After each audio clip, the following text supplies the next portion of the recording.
സ്വർണ്ണക്കടത്ത് കൊട്ടേഷൻ സംഘങ്ങളുമായി ബന്ധമുണ്ടെന്ന് മുൻ CPM കണ്ണൂർ ജില്ലാ കമ്മിറ്റി അംഗം മനു തോമസ് ആരോപിച്ചതോടെ CPM സംസ്ഥാന കമ്മിറ്റി അംഗം പി ജയരാജൻ വെട്ടിലായിരിക്കുകയാണ്.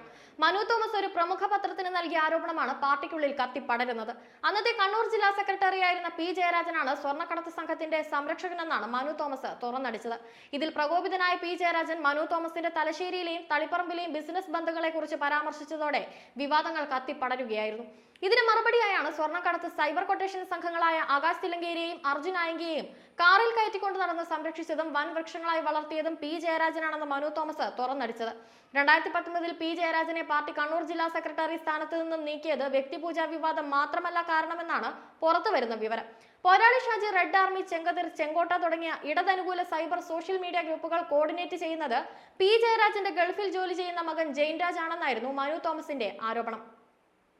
ആകാശ് തിലങ്കേരിയും അർജുൻ ആയങ്കിയും നടത്തുന്ന സ്വർണം പൊട്ടിക്കലിന്റെ കോർഡിനേറ്ററായി പ്രവർത്തിക്കുന്നതും ജെയിൻരാജ് ആണെന്ന ആരോപണം പി ജയരാജനെ ആരാധിക്കുന്ന പാർട്ടിയിലെ സൈബർ കൊട്ടേഷൻ സംഘങ്ങളിലേക്കാണ് വിരൽ ചൂടുന്നത്. പി ജയരാജന്റെ അടുത്ത അനുയായിയായി അറിയപ്പെടുന്ന യുവജന കമ്മീഷൻ അധ്യക്ഷൻ M ഷാജറിനെതിരെ മനു തോമസ് പാർട്ടി സംസ്ഥാന സെക്രട്ടറിക്ക് ഉൾപ്പെടെ നൽകിയ പരാതികളാണ് നടപടിയെടുക്കാതെ മാറ്റിവെച്ചത്. ഇതേ തുടർന്നാണ് മനു തോമസ് പാർട്ടി അംഗത്വം പുതുക്കാതെ മാറി നിന്നത്. എന്നാൽ മനു തോമസ് ഇപ്പോൾ പി ജയരാജനും കുടുംബത്തിനെതിരെയും ഉന്നയിക്കുന്ന ആരോപണങ്ങൾക്ക് പിന്തുണയുമായി പാർട്ടി നേതാക്കളിൽ ചിലർ തന്നെ അണിയറയിൽ കളിക്കുന്നുണ്ട്. തെറ്റുതിരുത്തൽ സമ്മേളനങ്ങൾ നടന്നുകൊണ്ടിരിക്കെ പി ജയരാജനെതിരെ പാർട്ടിക്കുള്ളിൽ വിമർശനം ഉയർത്തുക എന്നതാണ് ലക്ഷ്യം. 2021 ചേർന്ന പാർട്ടി കണ്ണൂർ ജില്ലാ കമ്മിറ്റി യോഗത്തിൽ പാർട്ടിയിലെ തലമുതിർന്ന നേതാവും ട്രേഡ് യൂണിയൻ സംഘടനയുടെ സംസ്ഥാന ഭാരവാഹിയുമായിരുന്ന നേതാവ് പി ജയരാജനെ വിമർശിച്ചിരുന്നു. സ്വർണ്ണക്കടത്ത് കൊട്ടേഷൻ സംഘങ്ങളെ പി ജയരാജൻ സംരക്ഷിക്കുന്നുവെന്നായിരുന്നു ആരോപണം. ഇതിനെ തുടർന്ന് പി ജയരാജൻ പ്രകോപിതനാവുകയും ചാടി എഴുന്നേറ്റ് ആരോപണം ഉന്നയിച്ച തലമുതിർന്ന നേതാവിനെ ചോദ്യം ചെയ്യുകയുമായിരുന്നു. വാക്കേറ്റത്തിനും കയ്യാങ്കളിയുടെ വക്കത്തുമെത്തിയ ഈ സംഭവം പാർട്ടിക്കുള്ളിൽ വൻ വിവാദമായി മാറിയിരുന്നു. ജില്ലാ കമ്മിറ്റി യോഗത്തിൽ പങ്കെടുത്ത സംസ്ഥാന സെക്രട്ടേറിയറ്റ് അംഗം ഇരു നേതാക്കളെ പിടിച്ചു മാറ്റുകയും അനുനയിപ്പിക്കുകയുമായിരുന്നു.